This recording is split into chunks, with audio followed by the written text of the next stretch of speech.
हे स्टुडंट्स, कशा आहात तुम्ही? तुम्हा सर्वांचं ई सारथीच्या या यूट्यूब चॅनलवर पुन्हा एकदा स्वागत आहे. तर मित्रांनो, आजच्या ह्या व्हिडिओमध्ये आपण बघणार आहोत की जे फायर वर्क्स राहतात, हा ना, जे आपण त्याला आपण काय म्हणतो की जे आकाशात गेल्यानंतर जे फायर वर्क्स राहतात जे फुटतात, हा ना, त्यालाच आपण मराठीत पायली वगैरे म्हणतो, बरोबर आहे. तर ती कशी काय काम करते, किंवा आपण जेव्हा आकाशात बघतो तर खूप सारे कलर्स कसे का दिसतात, हा ना. तुम्हाला पण हा प्रश्न पडला असेल कदाचित की इतके सारे कलर कसे का दिसतात बा. तर मित्रांनो, त्यांचा जो रिझन आहे, त्यामागील जो रिझन आहे तो आपण या व्हिडिओमध्ये बघणार आहोत. चला तर सुरू करूया. काय सुरू करूया? बघा, टॉपिकचं नाव काय आहे? The chemistry behind fire work colours. ठीक आहे, the chemistry behind fire works colours. ठीक आहे, बाय स्वप्नील सर, म्हणजे मी तुम्हाला सांगणार आहे. चला मग या समोर बघा काय लिहिलं आहे. Fire works and fire crackers what's inside. पहिल्यांदा आपल्याला बघायचं आहे की हे जे फायर वर्क्स आहेत, फायर वर्क्स म्हणजे काय होते मित्रांनो? फायर वर्क्स म्हणजे काय होते? फायर वर्क्स म्हणजे होते की ज्यांनी व्हिज्युअली ज्यांना आपण बघू शकतो खूप सारे कलर्स वगैरे दिसते, हा ना. जसे की आकाशामध्ये आपण जेव्हा तो काय म्हणतो, जो खालून जी पायली वगैरे आपण जाडतो तर वर गेल्यानंतर खूप सारी अशी डिझाईन वगैरे दिसते, हा ना. तर तिला आपण म्हणतो फायर वर्क्स, तशा टाईपच्या कॅटेगरीला. आणि फायर क्रॅकर्स म्हणजे काय होतात? जसे की तो छोटे छोटे बॉम्ब्स वगैरे राहते ना, ज्याच्याने लाऊड आवाज येते, त्यांना आपण काय म्हणतो? फायर क्रॅकर्स म्हणतो. आणि फायर वर्क्स म्हणजे काय झाले? जे आपण असे डोळ्याने बघतो, ज्याच्यामध्ये खूप सारे कलर वगैरे दिसते. समजली गोष्ट? चला तर बघूया याच्या आतमध्ये काय असते. तर मित्रांनो, fire works content special chemical compounds called metal salts. तर आता बघा मित्रांनो, याच्यामध्ये काय आहे? याच्यामध्ये लिहिलं आहे की काय केमिकल कंपाऊंड आहे. काय आहे? Chemical compounds. काय म्हणते त्याला? Metal salts. मेटल सॉल्ट्स म्हणजे इतकं लक्ष ठेवा की याच्यामध्ये जसा NaCl हा काय मेटल सॉल्ट आहे ना, हा बघा याच्यामध्ये काय मेटल आहे आणि हा सॉल्ट आहे, म्हणून आपण याला काय म्हणतो? Metal salt. समजलं का? हां, मेटल सॉल्ट म्हणतो आपण याला, बरोबर आहे. कारण याच्यामध्ये काय आहे? Na काय आहे? मेटल आहे. सोडियम काय आहे? मेटल आहे. तशाच प्रकारे मेटल सॉल्ट्स हा नाही, पण दुसरे काय मेटल सॉल्ट्स आहेत जे आपण काय अशा टाईपचे जे केमिकल कंपाऊंड्स आहेत, अशा टाईपच्या केमिकल कंपाऊंड्सचा यूज करून आपण काय बनवतो? आपण बनवतो फायर क्रॅकर्स किंवा फायर वर्क्स. ठीक आहे. तर काय म्हणते बघा, Wien this salts burn they produce different colours of light. आता खूप सारे मेटलचे जे सॉल्ट्स आहेत, ठीक आहे, ह्या नाही, NaCl नाही, हा वाला नाही, याला आपण थोडंसं इरेज करून घेऊ. फक्त सांगण्यापुरता होता की मेटल सॉल्ट म्हणजे काय होते, ज्याच्यामध्ये काय मेटल प्रेझेंट आहे, अशा सॉल्ट्स की ज्याच्यामध्ये काय प्रेझेंट आहे? मेटल प्रेझेंट आहे. तर बघा इथं काय लिहिलं आहे? इथं लिहिलं आहे की Wien this salts burn they produce different colours of light. आता काय होतं मित्रांनो, खूप सारे जे मेटलचे सॉल्ट्स आहेत, हा ना, डिफरंट कंपाऊंड्स आहेत जे आपण समोर बघणार आहोत. तर हे जे मेटलचे सॉल्ट्स आहेत ना, हे काय होते, यांना जेव्हा जास्त हीट मिळते, काय मिळते? हीट मिळाल्यानंतर काय होते? हे एनर्जी रिलीज करतात आणि याच्यामुळे काय होते? डिफरंट मेटलचे जे सॉल्ट्स आहेत ते डिफरंट कलर दाखवतात आकाशामध्ये. समजलं का गोष्ट? म्हणजे मेटल सॉल्ट्समुळेच आपल्याला डिफरंट कलर्स दिसतात. आता कसे दिसतात ते आपण समोर बघूया. Each metal element gives a distinct colour when heated. मी आता तेच म्हटलं, मेटल जेव्हा तुम्ही हीट कराल, मेटलचा सॉल्ट जेव्हा तुम्ही हीट कराल, तो जशा टाईपचा हीट झाला, ज्या टाईपची त्याच्यामध्ये एनर्जी आली, त्या टाईपचा तो डिफरंट कलर दाखवणार. कसा दाखवते नंतर बघू आपण. चला मग या समोर बघूया. बघा काय म्हणते. आता बघा याच्यामध्ये लिहिलेलं आहे, काय लिहिलं आहे की जसा हा सॉल्ट आहे, स्ट्रॉन्टियम नावाचा सॉल्ट आहे, SrCl2, स्ट्रॉन्टियम क्लोराईड. काय नाव आहे? Strontium chloride. ठीक आहे, हा आहे स्ट्रॉन्टियम क्लोराईड. त्याच्यानंतर बघा लिथियम कार्बोनेट. तुम्हाला सध्या लक्षात ठेवायची गरज नाही, फक्त तुम्हाला माहित पाहिजे की याच्यामध्ये कोणता मेटल आहे? स्ट्रॉन्टियम, याच्यामध्ये लिथियम, याच्यामध्ये कॅल्शियम, याच्यामध्ये सोडियम, याच्यामध्ये बॅरियम, याच्यामध्ये कॉपर, याच्यामध्ये पोटॅशियम, याच्यामध्ये मॅग्नेशियम. ठीक आहे, तर मॅग्नेशियम पावडर म्हणून राहिला. तर बघा मित्रांनो, तर हे जे स्ट्रॉन्टियम क्लोराईड म्हणा किंवा लिथियम कार्बोनेट म्हणा, हे सर्व काय सॉल्ट्स आहेत. हा सॉल्ट नाही, हा डिफरंट फक्त मॅग्नेशियम पावडर झाला. समजली काय गोष्ट? तर अशा टाईपच्या याच्यामध्ये काय मेटल प्रेझेंट आहे? पहिल्यामध्ये स्ट्रॉन्टियम, दुसऱ्यामध्ये लिथियम, तिसऱ्यामध्ये कॅल्शियम, चौथ्यामध्ये सोडियम, पाचव्यामध्ये बेरियम, सहाव्यामध्ये कॉपर आणि याच्यामध्ये पोटॅशियम, आणि हा काय मॅग्नेशियमचा पावडर. हा सॉल्ट नाही. समजलं काय गोष्ट? आता काय होते, हे जेव्हा हीट होतात, मेटल्स म्हणा किंवा मेटलचा हे सॉल्ट्स म्हणा, हे जेव्हा हीट्स होतात, हीट झाल्यानंतर काय होते, हे पर्टिक्युलर एनर्जी स्वतः घेतात, त्याच्यानंतर ते रिलीज करतात आणि त्याच्यामुळेच ते कलर दिसते. समजलं का? म्हणजे एनर्जी जेव्हा ते घेतात, सपोज हा मेटलचा बनलेला आहे, ठीक आहे, तर हा काय करेल? पहिल्यांदा एनर्जी घेईल म्हणजे काय होईल? याला आपण हीट करू, म्हणजे याच्यामध्ये हा गरम झाला. समजला? मग गरम झाल्यानंतर काय होणार? हा जो गरम झालेला आहे हा करणार थंड व्हायचा प्रयत्न करणार. म्हणजेच काय करणार? हा जो गरम झालेला आहे हा काय करणार? जे उष्णता आहे ते काय करणार? अशी बाहेर फेकणार, बरोबर आहे. म्हणजे याच्याजवळ जेव्हा मी हात घेईन तेव्हा माझा हात कसा गरम फील होईल. समजली काय गोष्ट? म्हणजे याच्यातून काय उष्ण आपण म्हणतो उष्णता ती बाहेर निघून राहिली, एनर्जी बाहेर निघून राहिली, ऊर्जा बाहेर निघून राहिली. तर ही जी ऊर्जा बाहेर निघून राहिली ना, तर ह्याच्यामुळेच काय होते, कोणत्या टाईपची ऊर्जा म्हणजे कोणत्या लेवलची ऊर्जा बाहेर निघून राहिली, किती एनर्जी बाहेर निघून राहिली याच्यावर डिपेंड असते की त्या मेटलचा कलर म्हणजे त्या मेटलमुळे कोणता कलर दिसून राहिला. ठीक आहे. तर सांगतोच तुम्हाला मी. तर बघा पहिल्यांदा काय आहे, हा स्ट्रॉन्टियम क्लोराईडमुळे कोणता कलर दिसतो रे? रेड. त्याच्यानंतर लिथियम कार्बोनेटमुळे कोणता कलर दिसणार? क्रिम्सन रेड म्हणजे डार्क रेड. त्याच्यानंतर कॅल्शियम क्लोराईडमुळे कोणता कलर दिसणार? ऑरेंज. ठीक आहे. संत्रीचा कलर राहते तसा टाईपचा. ठीक आहे. त्याच्यानंतर काय आहे, सोडियम नायट्रेट. ठीक आहे. हा सोडियम आणि याच्यामध्ये हा नायट्रेट ग्रुप आहे. बिलकुल जास्त टेन्शन घ्यायची गरज नाही, तुम्हाला रट्टा पण मारणे नाही, पण इतकंच लक्षात ठेवा की मेटल सॉल्ट असते आणि प्रत्येक मेटल सॉल्ट्समुळे डिफरंट आपल्याला आकाशामध्ये काय भेटते? कलर बघायला भेटते. समजलं? तर बघा याच्यामध्ये सोडियम नायट्रेटमुळे कोणता आहे? येलो कलर दिसतो. बॅरियम क्लोराईडमुळे कोणता कलर दिसतो? ग्रीन. त्याच्यानंतर कॉपर क्लोराईडमुळे कोणता? Blue green. त्याच्यानंतर पोटॅशियम नायट्रेटमुळे व्हायलेट और लिलाक म्हणजे काय म्हणतो? जांभळा कलर आहे ना, फिकट जांभळा किंवा जांभळा. त्याच्यानंतर काय आहे, मॅग्नेशियम पावडर, त्याच्यामुळे कोणता कलर होते? Bright white colour. समजला का? ब्राईट व्हाईट कलर कशामुळे आहे? मॅग्नेशियम पावडरमुळे. ठीक आहे. तर अशा टाईपचे डिफरंट कलर दिसते हा ना. येलो म्हणजे पिवळा, ग्रीन म्हणजे हिरवा, बरोबर आहे. ब्लू ग्रीन म्हणजे निळा हिरवा आणि व्हायलेट म्हणजे जांभळा टाईपचा कलर. ठीक आहे. लिलाक पण फिकट जांभळा. त्याच्यानंतर व्हाईट म्हणजे पांढरा आणि क्रिम्सन रेड म्हणजे डार्क रेड आणि रेड तुम्हाला माहित आहे लाल. ठीक आहे. तर अशा टाईपचे डिफरंट कलर दिसते. समजलं का? आकाशामध्ये अशा टाईपच्या कंपाऊंड्समुळे म्हणजे हे कंपाऊंड जेव्हा जडतात यांच्यामुळे अशा टाईपचे कलर दिसतात. म्हणजे आता तुम्हाला समजला की आकाशात गेल्यानंतर हेच कंपाऊंड्समुळे काय होते? डिफरंट कलर दिसते. आता बघा इकडे. हा ठीक आहे. म्हणजे तुम्हाला कंपाऊंड तर समजलं. आता बघा काय लिहिलं आहे, the science behind colour Wien fireworks burn. ठीक आहे. तुम्हाला आता समजला की ते जे फायरवर्क्स आहेत ते जे पायली वगैरे राहते है ना, ते आकाशात गेल्यानंतर फुटली, त्याच्यामधून डिफरंट कलर दिसले आणि आपल्याला हा पण समजला की का बरं डिफरंट कलर दिसून राहिले, कारण त्याच्यामध्ये काय आहे, डिफरंट मेटलचे सॉल्ट्स आहेत. तर डिफरंट मेटलच्या सॉल्ट्समुळे काय आहे, डिफरंट कलर दिसते. हे मी एक्सेप्ट करतो, मान्य करतो. बट सर अजून थोडा डीपमध्ये सांगा. तर बघा इकडे. ठीक आहे. What happen when a fire crackers burn. आता काय होतं मित्रांनो, जे फायर क्रॅकर्स आहेत, ठीक आहे, याच्यामध्ये अजून बेसिकली म्हणा फायर वर्क्स म्हणू आपण, कारण आपण पायली बघून राहिलो ना, तर त्याला कन्सिडर करा. तर बघा त्याच्यामध्ये काय असते, ऑक्सिडायझर असते. काय असते? ऑक्सिडायझर. जास्त लक्ष द्यायची गरज म्हणजे जास्त असं हे टेन्शन घ्यायची गरज नाही. ऑक्सिडायझर, रेड्युसिंग एजंट वगैरे बिलकुल लक्षात ठेवा की हा काय करते, फक्त ऑक्सिजन सप्लाय करते, O2 सप्लाय करते. अरे जाळण्याकरिता एखादी गोष्ट मला जाळायची आहे तर त्यासाठी काय पाहिजे? ऑक्सिजन पाहिजे ना. तर ऑक्सिडायझर काय करते? ऑक्सिडायझर ऑक्सिजन देते, सप्लाय करते ऑक्सिजन. ठीक आहे. त्याच्यानंतर रिड्युसिंग एजंट काय करते? रिड्युसिंग एजंट हीट लावण्याचा म्हणजे आग लावण्याचं काम करते.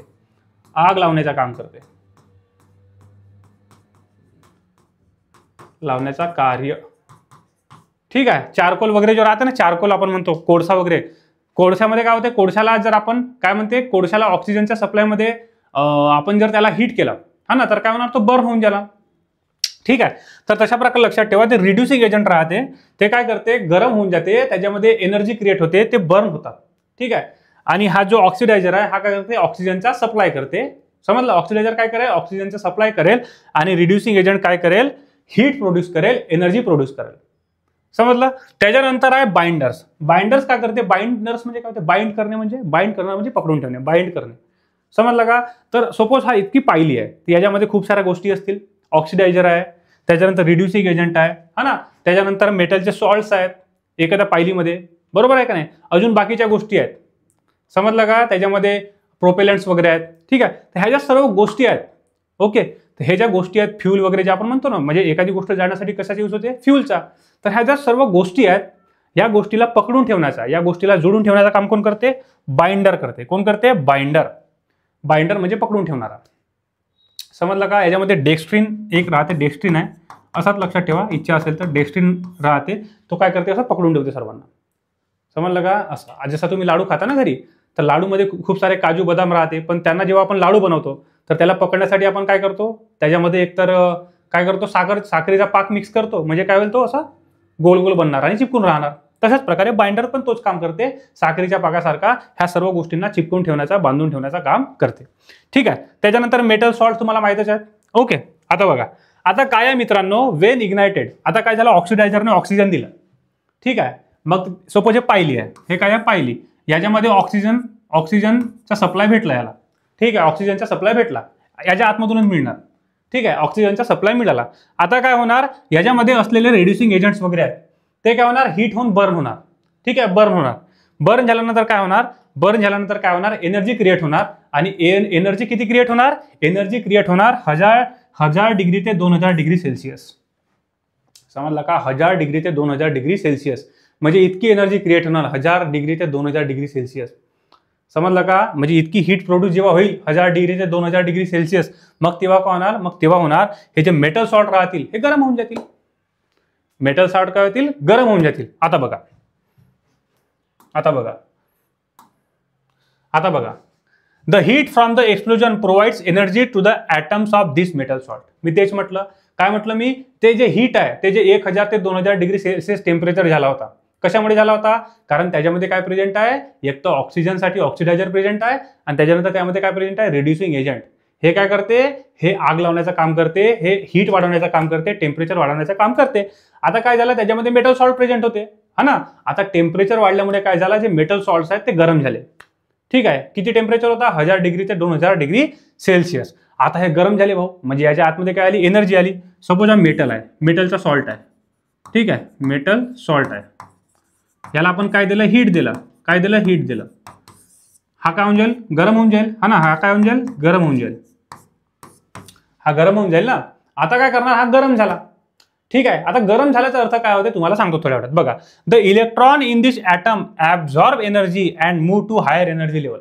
आपण शिकलं मित्रांनो, सपोज हा सोडियम मेटल आहे, सोडियम मेटलचा न्यूक्लियस आहे, ही त्याची सपोज ऑर्बिट झाली, एखादा मेटल पकडा त्याची ऑर्बिट झाली, तर काय होते मित्रांनो, जसा मेटल आहे एखादा, ठीक आहे, एखादा मेटल आहे आणि त्याचा येथे इलेक्ट्रॉन राहील, सपोज हा इलेक्ट्रॉन आहे. आता काय होते, आपण या मेटल, हा सपोज मेटलचा ॲटम आहे, मेटल ॲटम कोणता पण पकडा, मेटलचा ॲटम आहे. आता आपण काय केलं, याला हीट केलं, याला काय केलं, हीट केलं. हीट केल्यामुळे काय झालं मित्रांनो, हीट केल्यामुळे काय झालं, हा जो इलेक्ट्रॉन आहे ना हा वर जाणार. समजली काय गोष्ट, हा जो इलेक्ट्रॉन आहे हा वर जाणार, यालाच आपण म्हणतो एक्सायटेशन ऑफ इलेक्ट्रॉन. एक्साइट होणे म्हणजे वर जाणे, समजला का. त्याच्यामधली एनर्जी वाढणे, इलेक्ट्रॉनची एनर्जी वाढली, इलेक्ट्रॉनची हीट वाढली, ठीक आहे, इलेक्ट्रॉनची ऊर्जा वाढली. आपल्यामध्ये जर बघा, हा ना, आपल्यामध्ये जर जास्त एनर्जी वाढली तर आपण जास्त फडफडतो, बरोबर आहे का नाही. तशाच प्रकारे इलेक्ट्रॉनची जेव्हा एनर्जी वाढते तेव्हा तो वर जातो, दुसऱ्या ऑर्बिटमध्ये जातो, हायर लेवल ऑफ एनर्जीमध्ये जातो, कक्षामध्ये जातो दुसऱ्या, समजलं का, वरच्या कक्षामध्ये जातो, ठीक आहे. सो मग काय होते बघा, when the electron fall back to their normal level ground state they release energy at light. आता सांगतो काय सर्व, तरी एकदा वाचून घेऊ. The colour of this light depend on amount of energy release which varies different metal. ठीक आहे, बघा इकडे एकदा बघून घ्या फायर क्रॅकर्स कसे दिसून राहिले, हा ना, एकदा बघून घ्या. अशा प्रकारे दिसते ना, पायली वगैरे आपण जेव्हा फोडतो तेव्हा आकाशामध्ये गेल्यानंतर किती सारा पोल्युशन झाला बघा, हा ना, पोल्युशन दिसते ना, किती सारा धूर दिसतो. तर हा धूर, हा जो दिसून राहिला स्मोक, हा कमी करण्यासाठी आपण आता नायट्रोजन बेस्ड पायरोटेक्निक्स म्हणजेच फायर वर्क्स यूज करण्याच्या, म्हणजे इन्व्हेंट करण्याच्या याच्यामध्ये आहोत, समजलं का, कोणते, नायट्रोजन बेस्डवाले. त्याच्यामुळे काय होणार की हिटिंग करताना वगैरे जे काय म्हणते पोल्युशन होऊन राहिला, म्हणजे जो धूर निघून राहिला, हा ना, गरम झाल्यानंतर काय होईल, जेव्हा हीट लागेल तेव्हा काय होईल, खूप सारा धूर निघेल बाहेर, बरोबर आहे का नाही. तर हा धूर कमी करण्यासाठी आपण nitrogen based fire works use करतो, म्हणजे यूज करण्याच्या प्रयत्नात आहोत, हा ना. डिस्कवरी आता चालू आहे, रिसर्च चालू आहे, ठीक आहे. तर बघा मित्रांनो, आता काय आहे, मगाशी काय म्हटलं होतं मी, का सपोज हा ॲटम आहे, कशाचा ॲटम आहे, मेटल ॲटम आहे, मेटल ॲटम आहे. आता काय होते मित्रांनो, लक्ष द्या, हा इलेक्ट्रॉन आहे ना, हा इलेक्ट्रॉन आहे, हा ॲटम आहे, याच्यामधला इलेक्ट्रॉन आहे, न्यूक्लियस आहे, हे तर तुम्हाला माहितच असेल. तर हा जो ॲटम आहे ना, याला मी हीट केलं, ह्या मेटलला, सपोज हा पूर्ण मेटलचा ॲटम आहे, याला मी हीट केलं. हीट केल्यानंतर काय होणार, एखादा मेटलला हीट केल्यानंतर काय होणार, अरे मेटल गरम होते ना, लोह्याला तुम्ही हीट करा, लोहा गरम होते. तशाच प्रकारे हा सपोज एखादा मेटलचा ॲटम आहे, याला मी गरम केला तर काय होणार, हा गरम होऊन जाईल ॲटम. अरे ॲटम पासूनच तर बनणार आहे ना, हा कशाने बनला आहे, ॲटमने. याच्या आतमध्ये काय आहेत, ॲटम, म्हणजे मेटलच्या आतमध्ये काय आहेत, ॲटम. तर हा पूर्ण गरम झाला, याचाच अर्थ काय की याच्या आतमधले ॲटम सुद्धा गरम झाले. गरम झाले याचा अर्थ काय आहे, हा जो इलेक्ट्रॉन आहे, हा एक्साइट झाला. एक्साइट झाला म्हणजे काय, याने एनर्जी घेतली, याने हीट घेतली, समजला. याने हीट घेतल्यानंतर काय होईल, हा उडल, हा वर जाईल, हा दुसऱ्या ऑर्बिटमध्ये जाईल, नंतरवाल्या मोठ्यावाल्या ऑर्बिटमध्ये, समजला का. म्हणजे इकडे गेला, थोड्या वेळानंतर याला समजला की भाई मी उडलो, अब मेरे को जगह पे आना पडेगा. मग काय होणार, हा म्हणणार मी जे एनर्जी घेतलो रे बाबा, मी जी एनर्जी घेतलो त्याला समजून गेला ना, हे त्याची ऑर्बिट नाही आहे, हे त्याची ऑर्बिट नाही आहे, त्याची ऑर्बिट हे आहे. समजला का नाही? त्याला समजून गेला की मी घराच्या बाहेर निघालो, आता मला घरी जाणे आहे. ते डायलॉग आहे ना, माहित असेल ना तुम्हाला, काहीतरी आहे ना, काही दिनभर घुमे तो फिर रात को ही अपने घर आहे, काहीतरी आहे ते, है ना. तशाच प्रकारे हा वर गेला, समजला का नाही? एक्साइट झाला होता मस्त, हा ना, बिलकुल एक्साइट मध्ये वर गेला. मग त्याला समजला की नाही, हा आपलं घर नाही आहे. मग तो काय करेल? खाली येईल. तो काय करेल? खाली येईल. आता एनर्जी घेऊन वर गेला होता, एनर्जी घेऊन वर गेला होता. तर आता काय होईल मित्रांनो, जर त्याला खाली यायचं आहे तर तो काय करेल? एनर्जी सोडेल. तो काय करेल? एनर्जी सोडेल. समजलं का? म्हणजे मेटलला आपण गरम करायचं, त्याच्यानंतर इलेक्ट्रॉन वर जाते. आता इलेक्ट्रॉन जेव्हा खाली येईल तेव्हा त्याच्यामधून एनर्जी बाहेर येईल, त्याच्यामधून हीट बाहेर येईल. समजला का? आता हीट बाहेर येईलचा अर्थ काय आहे? हीट बाहेर येईलचाच अर्थ आहे एनर्जी बाहेर येईल, याचाच अर्थ आहे की आपल्याला खूप सारे डिफरंट कलर दिसतील. समजलं का? आपल्याला खूप सारे डिफरंट कलर दिसतील. आता प्रत्येक मेटल डिफरंट आहे मित्रांनो. सोडियम डिफरंट आहे, पोटॅशियम डिफरंट आहे, म्हणजे प्रत्येक मेटलचा ॲटम डिफरंट आहे. बरोबर आहे ना गोष्ट? तर काय होते, ह्या प्रत्येक ॲटमची जे एनर्जी लेवल्स आहेत ते डिफरंट आहेत. समजलं का? म्हणजे प्रत्येक जो एलिमेंट आहे, प्रत्येक जो ॲटम आहे तो काय आहे, हे जे एक्साइटेशन आहे हा डिफरंट आहे. म्हणजे सिंपल शब्दामध्ये इतकाच लक्षात ठेवा की हे जे एनर्जी रिलीज होऊन राहिली ना, हे डिफरंट आहे प्रत्येक ॲटमची, प्रत्येक मेटलची. समजलं का? हे जे एनर्जी बाहेर निघून राहिली हे प्रत्येक ॲटमची डिफरंट आहे, प्रत्येक मेटलची डिफरंट आहे. समजली का गोष्ट? आता काय होते, हे एनर्जी डिफरंट आहे. एनर्जी काय आहे? डिफरंट आहे. एनर्जी काय? Different for different metal salts, हा ना. जे आपण मेटल सॉल्ट्स होते, डिफरंट मेटल सॉल्ट्स आहेत, त्या प्रत्येकामध्ये काय ते ॲटम्स आहेत, पण प्रत्येक मेटलची एनर्जी काय डिफरंट आहे. समजला का? मेटल सॉल्ट मध्ये काय प्रेझेंट आहेत? मेटल. आणि प्रत्येक मेटल काय मध्ये काय प्रेझेंट आहेत? ॲटम, हा ना. पण डिफरंट जे ॲटम्स आहेत, हा ना, जसा की एक सोडियम पकडा, एक पोटॅशियम पकडा, एक स्ट्रॉन्टियम पकडा, त्या प्रत्येकाचे ॲटम डिफरंट आहेत ना, कारण प्रत्येकामध्ये काय आहेत? इलेक्ट्रॉन्स डिफरंट आहेत, हा ना. प्रोटॉनची संख्या डिफरंट राहील. बरोबर आहे? प्रत्येकाचे ॲटॉमिक नंबर डिफरंट आहे. म्हणजेच काय होईल की याच्यामध्ये जो इलेक्ट्रॉन वर गेला होता, याच्यामध्ये सुद्धा इलेक्ट्रॉन वर गेला होता, आणि याच्यामध्ये सुद्धा इलेक्ट्रॉन वर गेला होता हीट झाल्यानंतर. तर हा जेव्हा खाली येणार ना, हा जेव्हा खाली येणार, तेव्हा काय करणार? हा डिफरंट एनर्जी रिलीज करणार, हा डिफरंट एनर्जी रिलीज करणार. म्हणजे प्रत्येक मेटल हा डिफरंट एनर्जी ऊर्जा रिलीज करणार. म्हणजे हा जेव्हा इकडचा इलेक्ट्रॉन इकडे खाली येईल तेव्हा हे जी एनर्जी रिलीज होऊन राहिली ते प्रत्येक ॲटमची काय आहे? डिफरंट आहे. समजलं का? आता ज्या टाईपची एनर्जी रिलीज होऊन राहिली कमी जास्त, त्या टाईपचे आपल्याला कलर बघायला भेटतील. समजलं का? आता एकदा इकडे येऊ द्या, इकडे यायचा, कुठे गेला तो?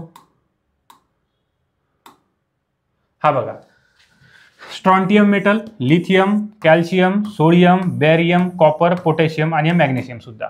आता काय होते, हे गरम झाले मेटल्स, ठीक आहे. आपण त्याला हीट दिला, गरम झाले. गरम झाल्यानंतर जेव्हा ते इलेक्ट्रॉन वर गेला तो खाली आहे, म्हणजे रिलीज होईल एनर्जी.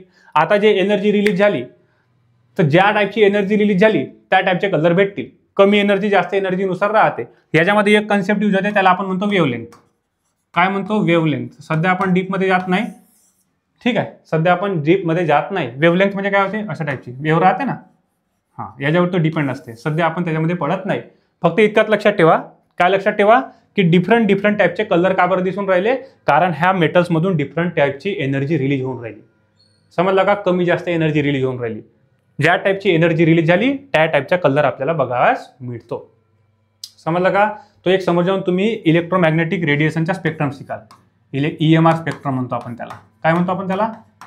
EMR स्पेक्ट्रम म्हणतो. तर याच्यामध्ये तुम्हाला याचा रिझन माहीत होऊन जाणार की सर एनर्जीच्या कलर सोबत काय रिलेशन आहे. म्हणजे तुम्ही म्हणला ना, तुम्ही म्हणून राहिले ना की याची एनर्जी डिफरंट आहे, याची एनर्जी रिलीज झाली ते डिफरंट आहे, याची एनर्जी जे रिलीज म्हणजे निघणे, याची एनर्जी जे बाहेर निघली म्हणजे जो इलेक्ट्रॉन खाली गेल्यानंतर जे एनर्जी बाहेर निघली या ॲटमची, तर प्रत्येकाची एनर्जी डिफरंट आहे. समजलं का? आणि प्रत्येक ॲटमची जी एनर्जी रिलीज झाली, इलेक्ट्रॉनची एनर्जी जी रिलीज झाली, हा ना, आणि इलेक्ट्रॉन मग खालच्या ऑर्बिटमध्ये गेला, त्याची एनर्जी प्रत्येकाची डिफरंट रिलीज झाली, त्याच्यामुळे आपल्याला डिफरंट कलर दिसले. बरोबर आहे का नाही? बट याच्या मागचा जो ओरिजिनल रिजन आहे ते तुम्हाला जेव्हा इलेक्ट्रोमॅग्नेटिक रेडिएशनचा जो स्पेक्ट्रम आहे तो जेव्हा तुम्ही नंतर शिकाल तेव्हा तुम्हाला माहीत होणार. समजलं का? फ्रिक्वेन्सीचा, वेव्हलेंथ, लॅम्बडाचा वगैरे तो सध्या कन्सेप्ट आहे, पण आपण याच्यामध्ये बघणार नाही. तर मला असं वाटतं की तुम्हाला समजलं असेल, तरी एकदा मी तुम्हाला शॉर्टमध्ये समजून देईन. तर ह्या एकदा बघून घ्या, एकदा तुम्ही हे बघून घ्या. हा ना, डिफरंट कलर दिसून राहिले. हा ना, बघा हा कलर डिफरंट, याच्यामध्ये अजून बघा ग्रीन टाईपचे वगैरे कलर दिसते. ते डिफरंट कलर कशामुळे आहेत? कारण याच्यामध्ये डिफरंट टाईपचे मेटलचे सॉल्ट्स आहेत आणि हे डिफरंट मेटलचे सॉल्ट डिफरंट टाईपची एनर्जी ॲब्झॉर्ब करतात, डिफरंट टाईपची एनर्जी हा ना हीट ॲब्झॉर्ब करतात.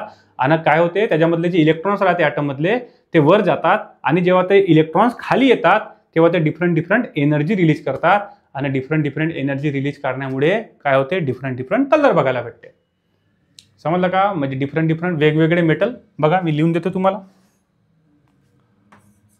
वेगवेगळे मेटल धातू हा ना, हे काय करतात, वेगवेगळे मेटल वेगवेगळी ऊर्जा रिलीज करतात हा ना, एनर्जी. वेगवेगळे मेटल ॲटम वेगवेगळी एनर्जी रिलीज करतात.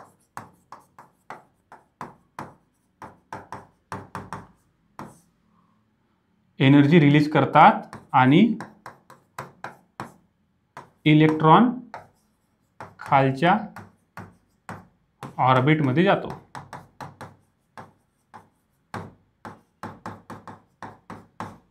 समजलं का? अशा टाईपच्या होतात. तर डिफरंट टाईपचे ॲटम्स राहते. हा एक ॲटम, हा एक ॲटम, हा ॲटम, हे इतके सारे ॲटम्स आहेत. हे डिफरंट टाईपची एनर्जी पहिले हीट घेतील आणि जेव्हा हे हीट सोडतील ते डिफरंट टाईपची हीट सोडतील.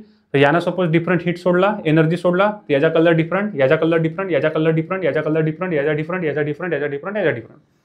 ठीक आहे, आशा करतो की तुम्हाला समजलं असेल की कलर डिफरंट होण्याच्या मागचा रिझन काय आहे. हा इलेक्ट्रॉन आहे. प्रत्येक मेटल ॲटमचा इलेक्ट्रॉन आहे की याच्या मेटलचा ॲटम याने जे एनर्जी यूज केली, ठीक आहे, दुसऱ्या मेटलचे ॲटम त्याने जे एनर्जी रिलीज केली, तिसऱ्या मेटलचे ॲटम त्याने जी एनर्जी रिलीज केली, त्याच्यानुसार त्याचा कलर ठरतो.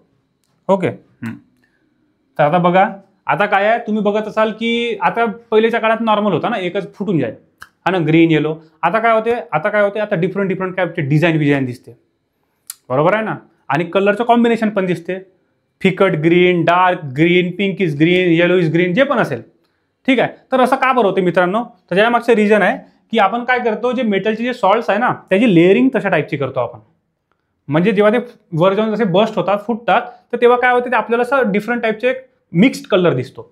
बघा काय लिहिलं आहे, फायर वर्क्स म्हणजे जे पाहिल्या वगैरे, makers often mix different metal salt to create beautiful pattern and mix colour. ठीक आहे, तर जे फायर वर्क्स राहतात, जे बनवणारे राहतात त्या गोष्टी, ते काय करतात, त्या पायलीमध्ये अशा टाईपचे ते मेटल सॉल्ट ठेवतात, अशा टाईपने ते रचना करतात, अशा टाईपचे बिलकुल काय म्हणू शकतो आपण, ते मेटल सॉल्ट एकाच्यावर एक अशा टाईपचे ठेवून देतात की काय होते, जेव्हा ते फुटतात ना तेव्हा आपल्याला डिफरंट टाईपचे मिक्स कलर दिसते. बघा, जसं रेड आणि ब्लू सॉल्ट्स असतील किंवा रेड आणि ब्लू कलरवाले सॉल्ट्स असतील, तर हे जेव्हा जवळ राहतील, यांची जेव्हा रचना बनेल, डिझाईन बनेल, तर हा पर्पल कलर दाखवेल. तशाच प्रकारे येलो आणि ग्रीन कोणता कलर दाखवेल, येलो इज ग्रीन, त्यालाच आपण लाईम ग्रीन म्हणतो. त्याच्यानंतर रेड आणि व्हाईट हे जेव्हा मिक्स होतील, हे जेव्हा कॉम्बिनेशनमध्ये येतील, तर ते कोणता कलर दाखवतील, पिंकिश स्पार्कल, म्हणजे गुलाबी टाईपच्या कलर दाखवतील. ठीक आहे. So they carefully layers or pack this chemicals in shells to produce multi colour burst in this. काय तेच म्हटलं मी की त्यांना लेअरमध्ये ठेवतात. बरोबर, हा मेटल सॉल्ट अशा टाईपचे ठेवतील ते. बरोबर आहे का नाही? म्हणजे वर गेल्यानंतर काय होणार, हे दोघं असे मिक्स होतील, कॉम्बिनेशनमध्ये येतील आणि आपल्याला डिफरंट टाईपचा कलर दिसेल. ठीक आहे. आता मला असं वाटते की हा इतकाच होता कन्सेप्ट. आशा करतो की तुम्हाला हा माझा कन्सेप्ट समजला असेल. बिलकुल सिंपल होता.